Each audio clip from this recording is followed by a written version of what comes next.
So I'm scrolling through Twitter the other day and I see Chris Felica, the Bear, on Fox Sports, formerly ESPN Game Day and all that, just kind of throws out these playoff chaos scenarios and like how like things could be totally bonkers and the arguing and the just mudslinging is going to start here in the next couple of weeks.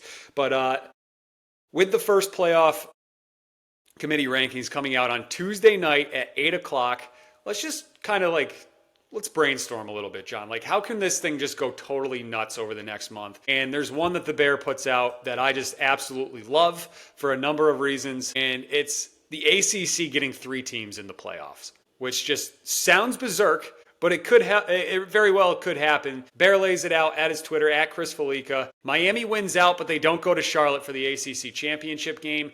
Georgia Tech is 12-0 going into that game, and then they lose to, I don't know, Virginia or Louisville or someone like that. Both those teams that can still control their own destiny getting to Charlotte. Like, that's wild to think about. Like, the ACC getting 3 teams would have such a ripple effect downstream here with some of the other conferences. And then like to even add to that, like what if like Houston beats an undefeated BYU, which as we know, BYU very dominant, getting into that Big 12 championship game. Like what if there's 5 teams from the ACC and the Big 12 that are getting in?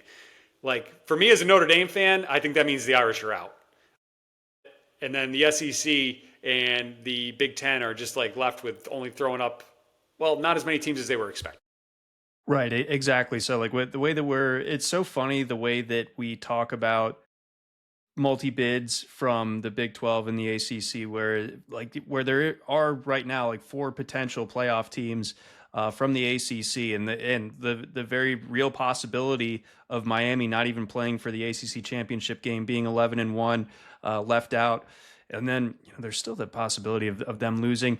I want to doubt Virginia so bad, and I feel bad doing it because I like Virginia football, and in Virginia's case, man, that path is easy to getting to Atlanta. Like the rest of their schedule is kind of cake, but you still can't quite trust them to finish the drill necessarily. But that possibility is absolutely on the table when it comes to the Wahoos. And Louisville, I think they have the most important win right now in the ACC, having that head to head over Miami. Can Georgia Tech, kind of finish out this gauntlet, and get out of conference play undefeated? I think that 11-1 or even 12-0 is certainly possible for them with 0 conference losses. So all of a sudden, the ACC is this kind of unexpected mosh pit where I think coming into the year, everyone just circled is going to be Clemson and Miami, and then it's just going to be a bunch of nobodies